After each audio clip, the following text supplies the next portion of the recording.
Hey guys, welcome back to Clownfish TV. This is Neon. I am here with Geeky Sparkles. Hello. And we're gonna do another video talking about how hard manga creators work. I got tagged in on this tweet yesterday from Nell the Damned, commissions open. Okay. By the way, that manga legend Rumiko Takahashi reveals her insane working schedule. Now, we've talked about this in the last couple weeks because there were rumors that Kentaro Miura, who did Berserk, who unfortunately passed away in his 50s, that what could have contributed to that was overwork, and he actually some of his assistants came forward and said no, he actually had lots of help, things were good, it was just kind of a freak accident. But we took the opportunity to talk about the insane pressure on manga creators to work insane hours, and it doesn't matter if you're at the top of the pile like Takahashi is. She's one of the wealthiest women in the world, I think. I mean, she's definitely... She makes good stuff. She makes good stuff. Definitely a lot of her stuff. So. Yeah, definitely one of the wealthiest cartoonists and one of the wealthiest women in Japan, and she still puts in ridiculous hours.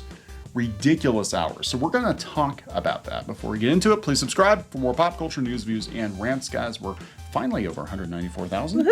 So thank you for the support. Now, you are a fan of Rumiko Takahashi. I am. Because several of your favorite shows were hers, you know? Inuyasha especially. Inuyasha especially. I know that is like one of your all-time favorite. Yashahime, not so much. It's I only watched a little bit of it. I have to watch more, but I can't get into it. I mean, it might be better as I go on, but I just haven't been able to get past the beginning. Yeah, I the thought it first was few kind episodes. of boring. Now, that's one that I don't think she actually created the story. I think she did the character designs, and I think it's just kind of the animation studio is doing that one. But I was a huge Ranma fan back in the day. For sure. Oh yeah, Ranma's good. I'm sorry, I was distracted by the headline. Breast material shortage causing delay for explosively popular $479 busty anime girl mouse pad. Oh my god! I'm sorry, I couldn't tell you. My god! I was distracted. I'm not gonna get my titty pad in time. $479 for a mouse pad that has girl boobs. I'm guessing the boobs are what the mouse is? Or those boobs prevent you from having carpal tunnel syndrome. That's right. Unfortunately, mine do not.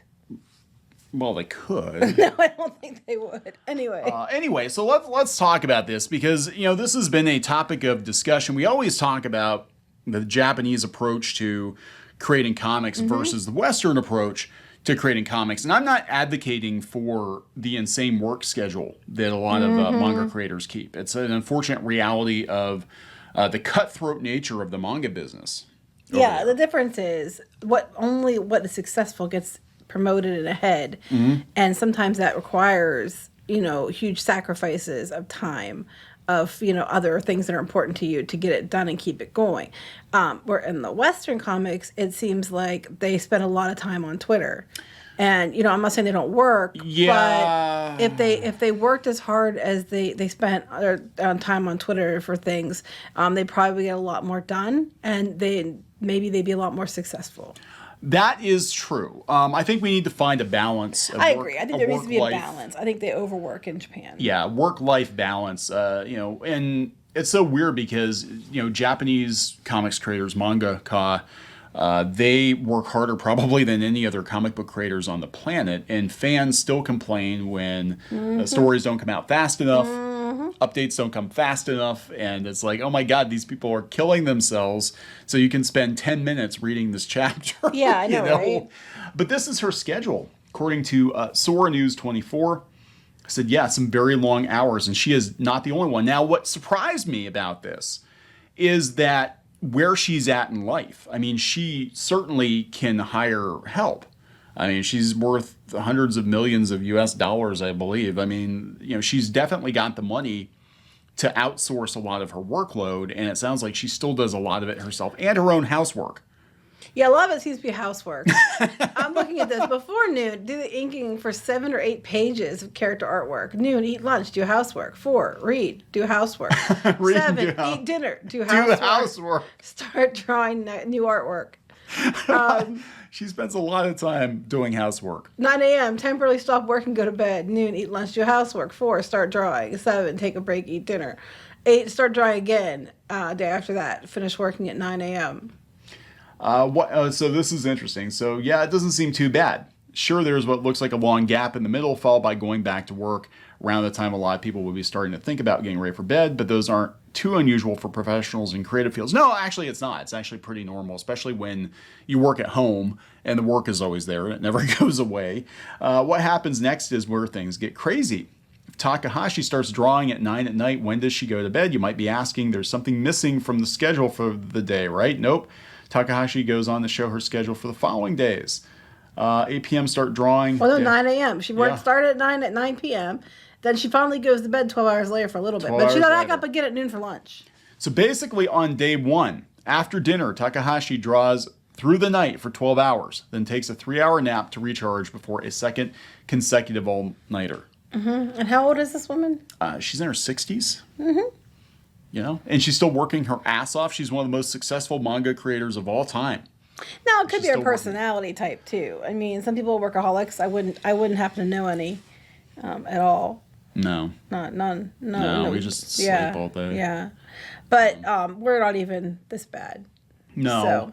I mean, it could be that the habit's not easily broken. I mean, maybe she just got in the habit of keeping these crazy hours when she was younger and trying to prove herself and then trying to stay on top. You know, because it's really, again, manga is very, very competitive. So she might have been like, I got to beat this Oda guy. You know, what the frick? Where did he come from? And she just kind of got in the habit of this is when I work. This is what works for me. I've been, trial and error for 40 years. I understand what works. And I don't know. But yeah, it's weird. It's a shockingly intense schedule, though it's a little reassuring to see that at least she takes time out to eat. And also builds a lot of buffer for housework into her day. Yeah. She does a lot of housework. So she's not even stopping. She's doing housework. Housework. It also appears that she finishes all her art for weekly manga installment in 3 days and doesn't have to draw on the other 4. On the other hand, Takahashi not only draws her manga, she writes them all as well. And it's a pretty safe bet her fame and success mean that no editors are dictating story beats to her, meaning she's coming up with plots and dialogue on her own, even when she doesn't have her drawing tools in hand. Update. Yep, turns out her schedule for that is nuts too. Oh. I'm sure it is, because she's doing it all. Okay, turns out, here we go. It turns out manga creator Rumiko Takahashi's schedule is even crazier than we thought. So she's probably writing a couple days and drawing a couple days. She has more boundless energy than any of her hot-blooded shonen manga stars. So yeah, she said, hold on, she puts the all-nighters in. As intense as the 3 days of drawing are... She doesn't have the days off. She does not have the days off. So where does it go? Okay, so she has to meet with her current editor. And then the meeting takes 3 to 4 hours. And then she has to do storyboards. And she can produce about 6 pages of a storyboard in a day. And she starts that at 11 p.m. and finishes that around 6 in the morning. Okay, so I'm going to tell you, as somebody who used to be, and still is to some degree, a night owl, when it comes to creating stuff, I used to work better when everybody else was asleep because I knew there were not going to be interruptions. Problem wasn't you didn't sleep. I didn't sleep. But I knew the phone wasn't going to ring. People weren't going to knock at the door. There weren't going to be interruptions. I basically would just put my earbuds on and listen to music and just draw straight. And I was very productive. But then I would have to go to a day job the next day. Yeah, so you're very miserable. I was very miserable. She does not have that problem. She's worth millions and millions of dollars. But still, at her age, I'm sure it is, not the best situation. No. So they're saying her day looks like she has one initial editorial meeting, and that goes on for different things, parts of a day. And then storyboards for 3 days, art for 2.5 days. Yeah, that's a long meeting. I'd be like... Well, I think it's just a general. She goes from the meeting to work on things with her assistants and stuff like that. Yeah, well, yeah, because, I mean, she does have assistants. A lot of times the manga creators, they'll draw the characters, the foreground characters, they'll pencil the characters, and they'll have somebody else ink them, do the background. This sounds like you or me. Sometimes, though, Takahashi is drawing at a pace so quick that she has nothing left to do. And at those times, she joins in with the assistants, doing backgrounds and applying screen tone. So she gets all her stuff done, has assistants to help her, and then still goes in and starts working there, too.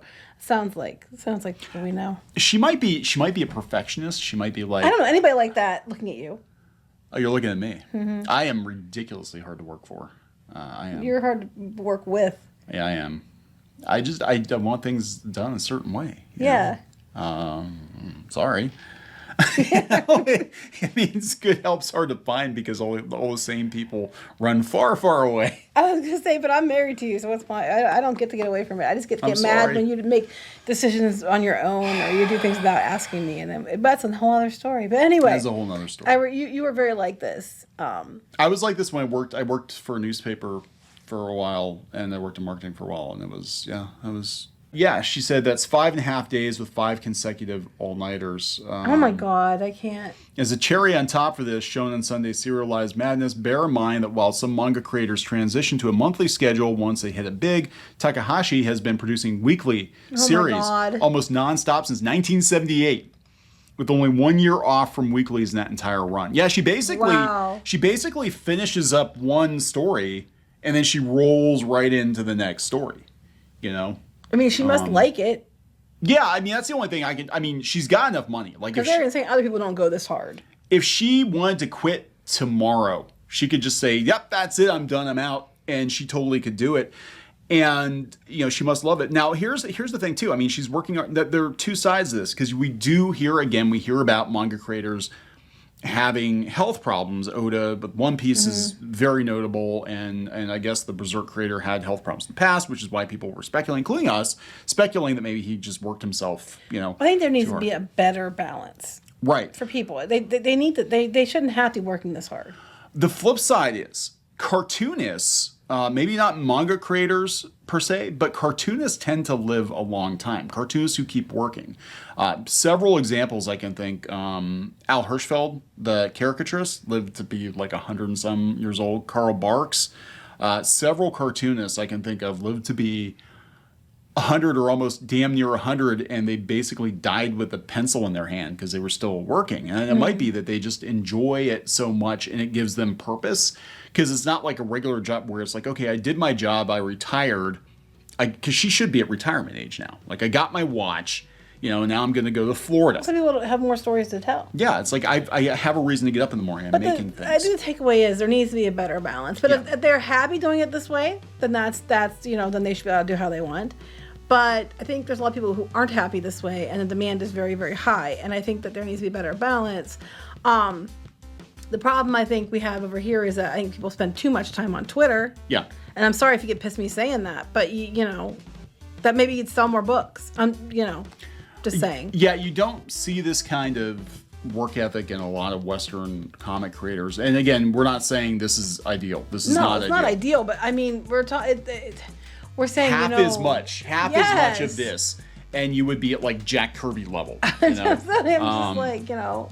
And what we're seeing is like, yeah, I'll put a book out once every, you know, couple of years, and then I'll spend most of that time bitching on Twitter. I just think it's funny because we work how many hours a day? Every day. We do a lot of things besides just this channel. Right, and I'm still like, man, I feel lazy compared to her. So, you know. Yeah, and she's way older than we are, so it's like, oh my God. Significantly older. It's all the housework. I do a lot of housework. Yeah. I do a lot. Every time something needs fixed in the house, I fix it too. That's not always true. Sometimes I screw in light bulbs. I smash the spiders. Well, I don't let you. I try to tell you to take them outside. I have been trying to take them outside, but I know they'll just get back in. Yeah. Well. And lay their eggs, and little baby spiders all over the place. Yeah. Anyway, we're gonna wrap this up. Yeah. So please subscribe for more pop culture news, views, and rants, guys. We'll talk later. Bye.